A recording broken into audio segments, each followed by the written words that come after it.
ایک بات بعض احباب نے بڑی کثرت کے ساتھ پوچھی، چونکہ مشکل کے زمانے میں لوگ جب تکلیف میں ہوتے ہیں تو کچھ چیزیں انہیں خوف میں اور اذیت میں مبتلا کر دیتی ہیں۔ لوگوں نے یہ پوچھا کہ بہت سارے ایسے لوگ بھی ہوتے ہیں کہ جو بظاہر بڑے نیک ہوتے ہیں، امت کے صالحین انہیں بڑے نیک، پارسا، متقی سمجھتے ہیں، لیکن کئی دفعہ وقت وصال وہ شدید کرب اور تکلیف میں آ جاتے ہیں۔ تو کیا ہر برا آدمی ہی تکلیف میں آتا ہے؟ یاد رکھیں، اس میں کوئی شک نہیں کہ انما الاعمال بالخواتیم، اعمال کا دار و مدار ان کے خاتمے پر ہے، لیکن یہ ضروری نہیں ہے کہ کسی شخص کا انتقال کسی تکلیف میں ہو تو یہ ضروری نہیں کہ وہ برا شخص ہی ہو۔ بہت سارے شہداء جنہیں کافروں نے پکڑ لیا تھا اور پکڑ کر کے ان کو جلا ہی ڈالا تھا، تو کیا وہ برے لوگ تھے؟ وہ جو اصحاب الاخدود ہیں، جن لوگوں کو کھائی کے اندر کاٹ کر پھینک دیا گیا تھا، تو کیا وہ برے لوگ تھے؟ جناب آسیہ کو جو بڑی سخت اذیتیں دے کے شہید کیا گیا، تو کیا وہ معاذ اللہ بری تھیں؟ تو یاد رکھ لیں کہ بہت سارے لوگ ایسے ہوتے ہیں۔ کیا لوگوں کو وہ وقت بھول گیا ہے کہ جناب سیدنا امیر حمزہ رضی اللہ تعالیٰ عنہ کی آنکھیں کاٹ دی گئی تھیں،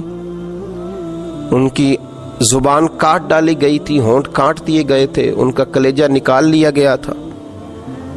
اور وقت وصال یہ حال تھا کہ ایک چادر کے ساتھ جب انہیں کفن دیا جا رہا تھا تو سر ڈھانپا جاتا تھا تو پیر ننگے ہو جاتے تھے، پیر ڈھانپے جاتے تھے تو سر ننگا ہو جاتا تھا۔ اور اس شخص کی شان یہ ہے کہ اللہ کے رسول علیہ السلام نے 70 مرتبہ ان پر نماز جنازہ پڑھی، اور ان کا اعزاز یہ ہے کہ وہ سید الشہداء کہلائے۔ ہر سال نبی پاک علیہ السلام نے ان کی قبر پر تشریف لے جا کر ان کے لیے دعا فرمائی۔ اور سب سے بڑھ کر ہمیں بخاری شریف میں حضرت عبداللہ بن عمر رضی اللہ تعالیٰ عنہ کا تذکرہ ملتا ہے۔ یہ مشہور صحابی حضرت جابر ابن عبداللہ کے والد ہیں، یہ جنگ احد میں شہید ہو گئے تھے، اور ان کا حال یہ تھا کہ کافروں نے ان کی کان اور ناک کاٹ دیے تھے، ان کی صورت بگاڑ دی تھی۔ ان کے صاحبزادے حضرت جابر ابن عبداللہ فرماتے ہیں کہ میں جب ان کی چہرے کی زیارت کے لیے گیا تو مجھے روک دیا گیا تھا کہ آپ دیکھیں گے تو تکلیف میں آ جائیں گے، لیکن ان کا اعزاز یہ تھا کہ انہوں نے ایک رات پہلے ہی، آپ بخاری شریف دیکھیے، حضرت سیدنا عبداللہ نے اپنے بیٹے جناب جابر ابن عبداللہ سے فرمایا تھا، بیٹا احد کے میدان میں بیٹا صبح سب سے پہلے مجھے شہید کیا جائے گا۔ ایک دن پہلے بتا رہے ہیں، یہ شان ہے ان کے غلاموں کی، تو پھر سرکار کا عالم کیا ہوگا؟ مجھے رات کو کہہ رہے ہیں مجھے سب سے پہلے شہید کیا جائے گا، اور فرمایا بیٹا اپنی بہنوں کا خیال رکھنا، ان کی بیٹیاں زیادہ تھیں۔ تو حضرت سیدنا جابر ابن عبداللہ رضی اللہ تعالیٰ عنہ فرماتے ہیں کہ جنگ احد کے دن پھر میں نے انہیں دفن کیا، اپنے والد کو ایک دوسرے صحابی غالباً حضرت عمر بن جموح رضی اللہ تعالیٰ عنہ کے ساتھ ایک قبر میں دفن کیا۔ تو یہ بخاری شریف کے اندر آپ کو لفظ ملیں گے، بخاری میں فرماتے ہیں کہ ہم نے انہیں اپنے ایک اور صحابی کے ساتھ دفن کیا، تو 6 ماہ کے بعد میرا ارادہ بنا کہ میں انہیں الگ قبر میں دفن نہ کروں۔ تو جب میں نے ان کی قبر کو کھولا تو ان کا سارا وجود اسی طرح تر و تازہ تھا، اسی طرح، حالانکہ ان کی حالت چہرے کی بڑی خستہ کر دی تھی کفار نے۔ بلکہ اس طرح کی روایات بھی ملتی ہیں کہ جب کھولا گیا ان کی قبر کو تو انہوں نے اپنے زخم پر ہاتھ رکھا ہوا تھا، تو کہتے ہیں جب ان کے ہاتھ کو ہٹایا گیا تو زخم سے خون نکلنے لگا، اس طرح وجود تر و تازہ تھا، اور دوبارہ ہاتھ وہاں رکھ دیا گیا تو پھر اسی طریقے سے ان کا خون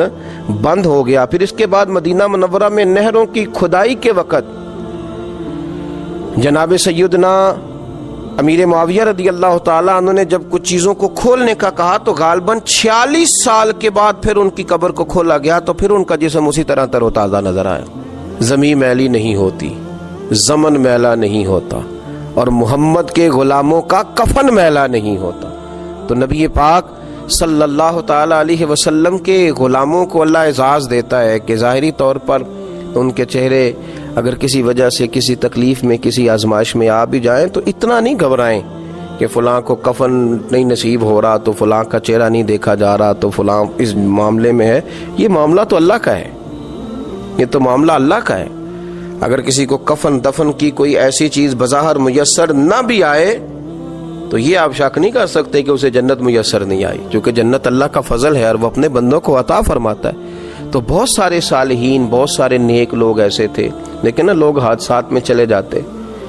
جہاز گر جاتے ہیں، لوگ دریاؤں میں ڈوب جاتے ہیں، تو کیا اس کا معنی یہ ہے کہ وہ ان کی آخرت خراب ہو گئی؟